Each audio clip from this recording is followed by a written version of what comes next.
Mes chers collègues, donc je vais vous parler de deux sujets qui sont très communs dans la pathologie de la main.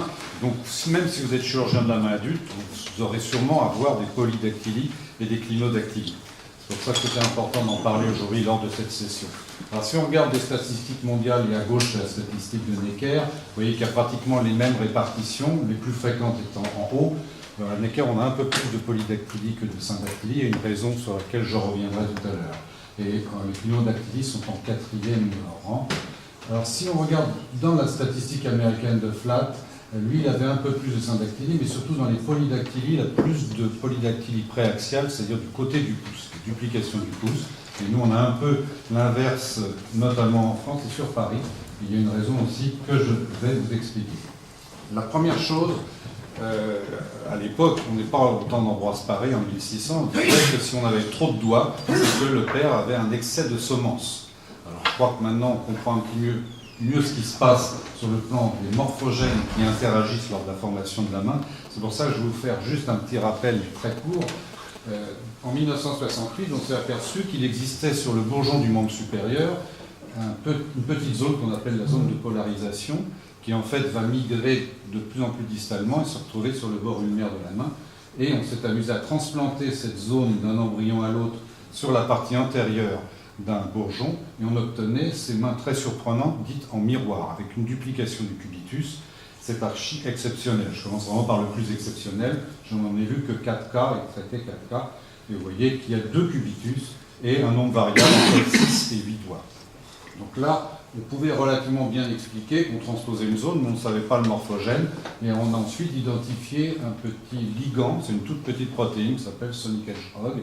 Et donc maintenant, on comprend un petit peu mieux ce qui se passe.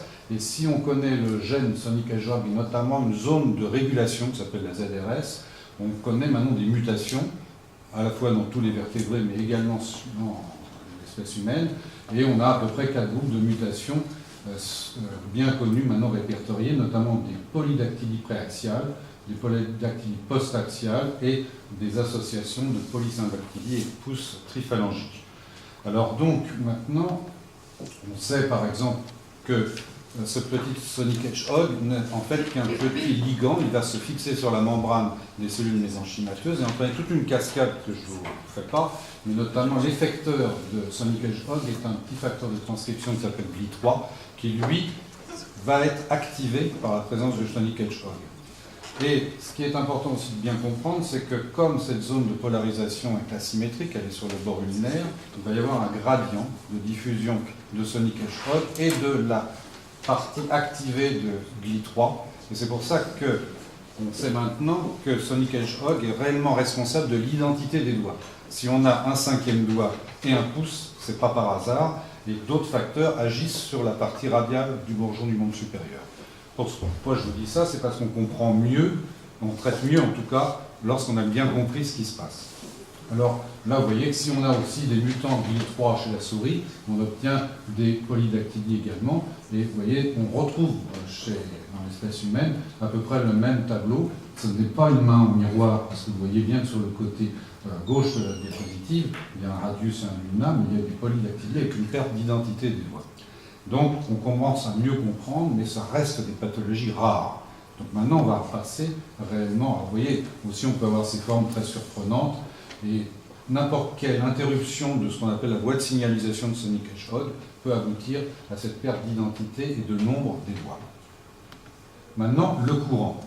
Parce qu'on change complètement d'ambiance, les duplications du pouce ne sont absolument pas dues à des mutations, ça n'est pas héréditaire. Habituellement, c'est simplement une seule main qui est atteinte et il n'y a aucun antécédent familial. Ça n'est associé à aucune autre pathologie généralement, ni rénale, ni cardiaque. Il y a quelques formes familiales, mais il y en a qui sont réellement héréditaires, comme le syndrome de Holterman, où il y a des anomalies majeures du pouce et des anomalies avec des CIV, CIA. Et ça, c'est une très petite proportion des atteintes au niveau du pouce. Pareil pour le syndrome de Guy-Georges. Les duplications du pouce donc, sont isolées. Il y a différentes formes, donc on va les revoir, notamment pour le traitement, ça a une importance. Vous voyez que c'est très fréquent, la moyenne est à peu près 1 sur 3500 dans les publications mondiales. Et il y a une classification qui est radiologique, la classification de Bassel, selon le degré, je dirais, de bifidité. Là, on n'a pas l'impression que ce sont des doigts qui se forment en plus, on a plutôt l'impression que c'est un pouce qui se divise en deux. C'est ce que j'explique aux parents. Mais pour bien leur faire comprendre qu'on ne pourra jamais, après avoir reconstruit le pouce, le meilleur pouce, on n'aura jamais un pouce normal. Ça, c'est une notion qui est d'emblée importante. Je leur dis, le pouce se divise en deux, donc on va essayer de faire un pouce le plus joli possible, le plus fonctionnel, mais ça ne sera jamais un pouce normal. Alors, dans 95% des cas, on enlève le pouce radial. C'est celui qui est le plus souvent hypoplasique. Il n'a parfois aucun tendon extrinsèque. Et pour résumer un peu les indications opératoires, on peut regrouper dans la classification de Vassell les types 1, 2, 3 en type distal, vous voyez les types de duplication, et en proximal. Dans le type distal, on va s'acharner à refaire une belle pulpe, un bel ongle, et traiter la divergence entre les phalanges distales. Dans le type proximal, il y a d'autres problèmes, notamment le problème des muscles ténariens qui migrent toujours sur le pouce radial. Donc ce n'est pas simplement une amputation d'un pouce qui n'est pas beau, il va falloir reconstruire le pouce ulnaire et donc rattacher ces muscles ténariens et parfois réaxer le squelette, mais également les tendons extrinsèques qui peuvent être très très mal placés.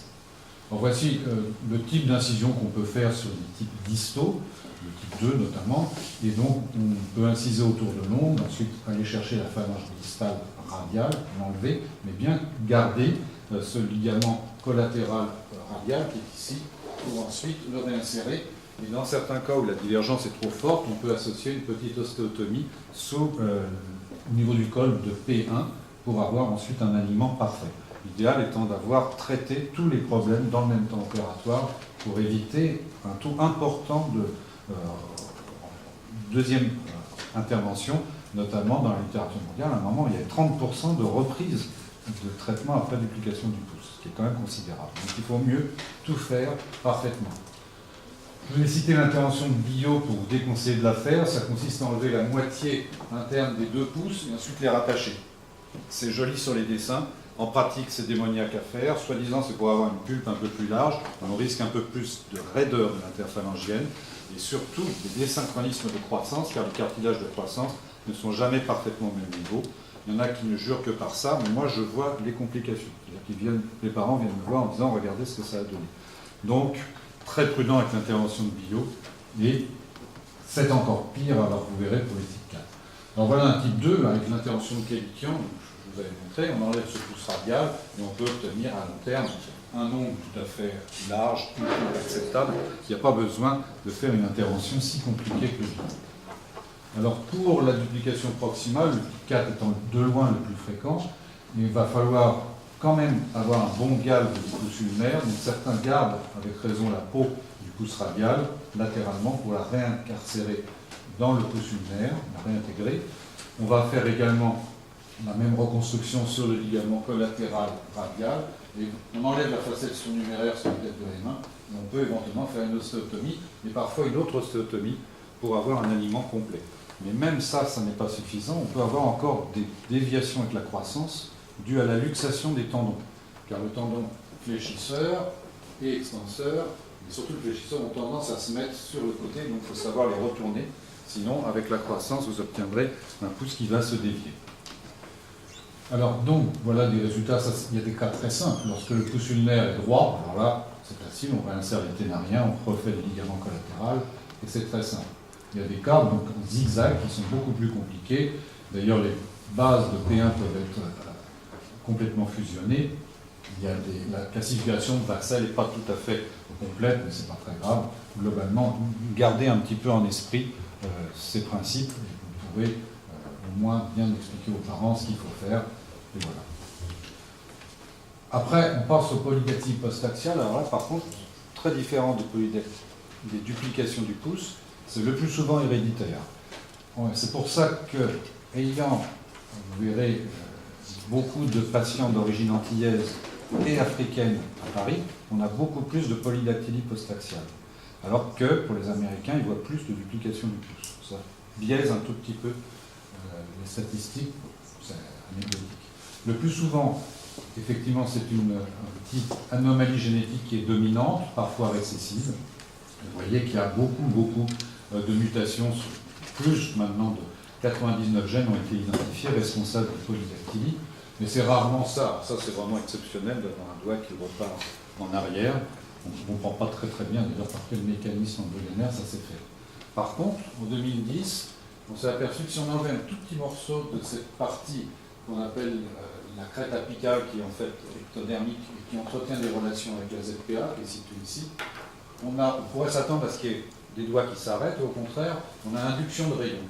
Probablement parce qu'on perturbe les relations entre les FGF, qui sont sécrétés notamment par la crête apicale, et par son leakage hog. Donc, au contraire, on a des inductions de rayons, et c'est ça qu'on voit assez fréquemment. Alors, vous voyez, je vous montrais les différents aspects des polydactylies postaxiales. Le plus souvent, on a des petits doigts surnuméraires flottants, et donc qui peuvent parfois même se faceller, parce qu'il y a une rotation autour du pédicule cutané qui est très fin. Ce petit pédicule contient quand même une artère, une veine et un nerf, et ça a des importances pour l'évolution. Parce que d'habitude, on se dit, tiens, on va faire simplement une ligature, dans la grande majorité des cas, c'est fait dans les maternités, mais c'est pas parfait, parce qu'il y a des échecs de ligature, le doigt refuse de mourir, le nouveau-né a très mal, et il peut rester des petits moignons digitaux, parfois même il y a une petite partie cartilagineuse. Donc, dans ces cas, mieux vaut, si possible, si l'enfant nous est adressé assez précocement, faire sous anesthésie locale l'ablation de ce petit doigt flottant. Il y a une seule règle qui est importante, c'est une hémostase rigoureuse, parce qu'un nouveau-né a entre 300 et 400 ml de sang, et une artériole qui se mettrait à saigner en post-opératoire pourrait entraîner une anémie très sévère. Donc il faut être très rigoureux sur l'hémostase, donc il faut vraiment le faire au bloc opératoire, ce n'est pas en consultation, il faut une pince bipolaire, et auquel cas on n'a absolument aucune séquelle. Et si on ligature, j'ai vu des grands enfants qui se plaignaient d'avoir des névromes, parce que le petit nerf qui allait dans le pédicule était pris dans la cicatrice, et ils disaient qu'en écrivant, ils avaient des petites décharges électriques. Donc là, on est obligé de les reprendre plus tard, donc autant le faire parfaitement d'emblée. Alors, dans la période néonatale, l'âge idéal, c'est vraiment 1 mois. Avant 2 mois, ça passe encore. Après, ils sont trop grands, et c'est impossible de faire une locale après, parce que là, ils commencent à pleurer, et puis on n'est pas là pour lutter avec un nouveau-né, on attend de le faire sous anesthésie générale, éventuellement à 4 mois, en ambulatoire. Après, il peut y avoir des vraies duplications de tout le 5e ou le 6e rayon, vous pouvez avoir même un 6e métacarpien. C'est le même problème que pour les pouces, il faudra réinsérer les muscles hypoténariens. Donc ça, j'en dis pas grand-chose, c'est relativement rare. Et on va passer au clinodactylie. Je vais essayer de rattraper le maximum de retard. Alors les clinodactylies sont des déviations dans le plan frontal. Il y a plusieurs origines. La plus fréquente, c'est la forme simple qu'on appelle phalange trapézoïdale au niveau de la phalange intermédiaire du 5e doigt. C'est la forme la plus classique. Et c'est une origine osseuse. Mais il y a une autre forme qui est beaucoup plus rare, mais qui est redoutable, c'est la phalange delta. Ce sont des phalanges très particulières que je vais vous montrer et qui entraînent une déviation de plus en plus importante avec la croissance. Donc celles-là sont à bien repérer parce qu'il faudra les traiter précocement. Il y a aussi quelques cas de phalanges surnuméraires incarcérées, comme on voit ici dans les pouces, dans ces formes de triphalangie mineure, et qui entraînent également des déviations de plus en plus importantes lorsque cette phalange incarcérée grandit. Il y a quelques cas sur les tissus mous. J'ai quelques patients qui ont eu des Dupuytren dans l'enfance, ça existe, c'est très rare, et ce sont des formes digitales pures. Ce ne sont pas des formes palmaires. Des formes associées au gigantisme, et également dans le syndrome d'Apert, c'est très controversé, mais le primum movens de la déviation du pouce, c'est une insertion anormale de l'APL qui est insérée sur la base de la 2e phalange, et non pas sur la base de P1. Donc il faut savoir le traiter pour éviter d'avoir à faire des ostéotomies plus tard sur les APR. C'est anecdotique. Alors voilà la forme la plus simple, celle que vous verrez forcément, puisque tout le monde, si vous regardez vos doigts dans la salle, il y en a forcément quelques-uns qui ont des petites déviations du 5e doigt. Ce sont toujours les phalanges intermédiaires qui sont atteintes. On voit la déviation commence ici. C'est très fréquent au Japon, et donc on va voir l'attitude pratique à avoir. Parce que vous voyez, il y a beaucoup de formes familiales, c'est souvent héréditaire, ça peut atteindre le 2e rayon, qui a tendance, lui, au contraire, à converger vers le 3e, mais ça n'a généralement aucun retentissement fonctionnel si la déviation est inférieure à 30 degrés. C'est pour ça qu'on se contente de les observer cliniquement et radiologiquement. Le seul piège, ce serait de négliger une phalange delta. Et vous voyez que sur des radios de nourrissons, tout en haut, c'est difficile de savoir quelle forme réellement a la phalange intermédiaire. Est-ce qu'elle est réellement trapézoïdale ou est-ce qu'il s'agit d'une phalange delta? Alors donc la meilleure chose à faire, c'est wait and see. Tous les ans, reconvoquer les enfants, faire des mesures simplement d'angulation. Si elle est stable, c'est une phalange trapézoïdale, car le cartilage de croissance est en fait parfaitement normal, alors que dans le delta, vous verrez, il est absolument anormal. Donc si c'est stable, tout va bien, aucune attelle n'est efficace, donc uniquement surveillance, et généralement elle est stable, et j'ai mis ou amélioration. Pourquoi? Il faudrait le prouver. Et donc, on peut le prouver. Voilà une évolution sur 12 ans. Un enfant qui est arrivé à 30 degrés quand il était à 3 ans au niveau du troisième doigt, 26 degrés sur la main gauche, et vous voyez en fin de croissance, là il a 15 ans, il n'a eu aucun traitement, il a 0 degré sur le cinquième doigt gauche et à peine 10-15 degrés à droite. Donc, il n'y avait pas d'indication même d'ostéotomie. C'est pour ça qu'il faut les laisser grandir, et s'il y a juste une petite indication esthétique, on est parfois confronté à ça, on dit attendez et on le fera en fin de croissance parce qu'une partie de la déformation peut s'améliorer. Donc ça, c'est prouvé maintenant. On a exactement les données.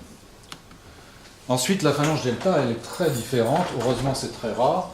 Et vous voyez que c'est en fait une épiphyse qui bave littéralement de proximale en distale et qui bloque le cartilage de croissance qui est coincé entre cette épiphyse bizarre et la métaphyse. C'est ce que les Américains appellent épiphysis, et ça correspond bien. Donc on peut imaginer qu'ici ça peut grandir, mais pas du tout là, parce que c'est bloqué par le pont épiphysaire. Donc c'est très très différent et ça va s'aggraver avec la croissance. Donc, vous voyez que c'est souvent associé à des duplications, notamment vous voyez, une duplication du quatrième rayon, on voit que le phalange distal est difficile. Merci. Et donc on voit souvent ces phalanges delta qui sont associées, là aussi sur ce très étrange triphalangie. Et là, de façon anecdotique, il y en a également une sur le cinquième rayon. Donc ce sont vraiment des phalanges très spéciales. Et donc il y a une intervention qui est assez astucieuse, qui consiste à briser ce pont épiphysaire, se faire une physiolyse. Et pour éviter la récidive, on interpose quelques petits morceaux de graisse que l'on prélève dans la paume de la main. Et on aura comme ça déjà une correction en péropératoire. Vous voyez le principe de l'intervention. On sectionne ce pont épiphysaire ici. Et déjà, dans les 6 mois, probablement une partie du cartilage de croissance rattrape son retard, parce qu'il était sous pression. Et même le fait de sectionner le pont, je trouve, même en péropératoire, on gagne 10 degrés. Alors, on peut l'enlever à la pince gouge, ou on peut le faire à la lame de bistouri. C'est effectivement très simple, aucune ostéosynthèse, et on laisse grandir pendant des années, et on voit une amélioration lente mais sûre. Après, de façon anecdotique, dans des phalanges delta très sévères, j'ai même été jusqu'à enlever la phalange delta. Ça, c'est un syndrome de Rubinstein-Taybi. Ils ont des déviations des pouces absolument colossales. Et remplacer cette phalange proximale par une phalange non vascularisée d'orteil. Phalange proximale non vascularisée. Vous voyez que je l'ai mis en place comme ça. Ce qui est surprenant chez les enfants, c'est que ça survit effectivement très bien. Voilà aussi un grand recul. Enfant opéré à 1 an et maintenant à 16 ans. Vous voyez qu'en fait, elle a quand même grandi et surtout, elle est restée bien droite. Donc c'est un moyen élégant de traiter ces énormes déviations, parce que des ostéotomies ne sont pas faciles à réaliser, elles sont soit incomplètes, ou malheureusement, elles peuvent raccourcir la colonne du pouce.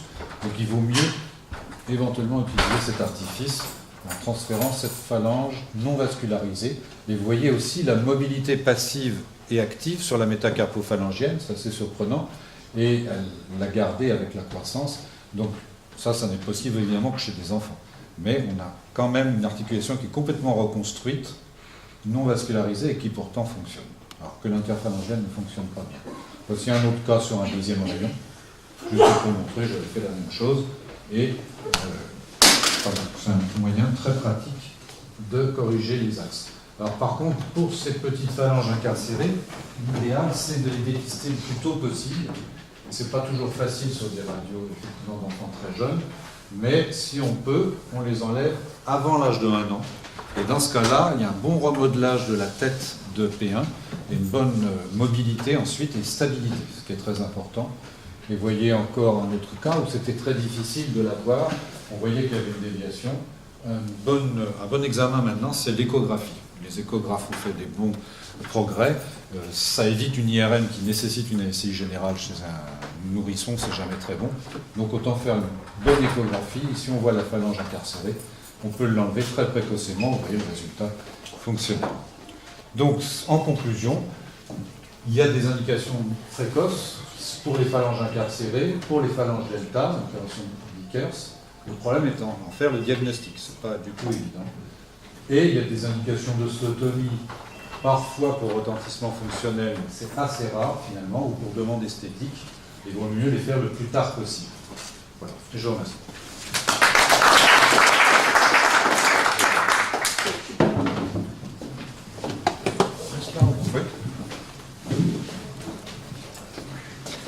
Une ou deux questions, s'il y a quelqu'un qui veut des précisions. Oui. Avec le micro. Merci, je voudrais poser la question à Stéphane de savoir si dans l'intervention de Vickers, tu n'as pas été tenté de tout simplement ne pas mettre de graisse ou de mettre autre chose ou peut-être rien du tout. Dans la Vickers, ouais. Qu'est-ce que je vais faire? Tu mets de la graisse? Oui. Ouais, moi aussi, je Enfin, restais. Vickers, oui, enfin. Le truc, ça dépend dans les conditions et de quelle articulation on parle, hein, parce qu'il l'a décrit en grande partie pour les Maglung. Là, je parlais juste pour les voilà. clignodactylies. Alors, dans les clignodactylies, moi je fais ça comme Oui, quand j'ai suivi exactement ce qu'il faisait, y compris un septe, ablation. C'est pas un vrai Vickers. Jusqu'à l'os spongieux. Non, mais c'est pas un vrai Vickers ce qu'on fait. C'est-à-dire que tu fais une ostéotomie en même temps. Non. Ah, tu fais pas Je ne l'ostéotomie. fais pas l'ostéotomie. Parfois, Parfois, ça m'est arrivé. Moi, je fais dans la phalange Ouais. delta, je fais toujours une ostéotomie. Donc, il y a un écartement, et dans l'écartement, on met de la graisse. Alors là, c'est un autre problème. Oui. Toi, tu fais juste le... Donc, tu attends la correction Je frappe spontanée. jusqu'à l'os spongieux Et tu attends métaphysaire. la correction spontanée. Voilà. Et je mets de la graisse et j'attends la correction spontanée. Il y a quelques cas où j'ai incarcéré un greffon. Là, vraiment, je fais une ostéotomie. J'ai incarcéré un greffon d'addition. Parce que la tranquillité, c'est d'enlever un coin et de le retourner, tout simplement. Oui, Et quand on a effectivement des grosses déformations, ça permet de gagner d'emblée. Ostéotomie réverse.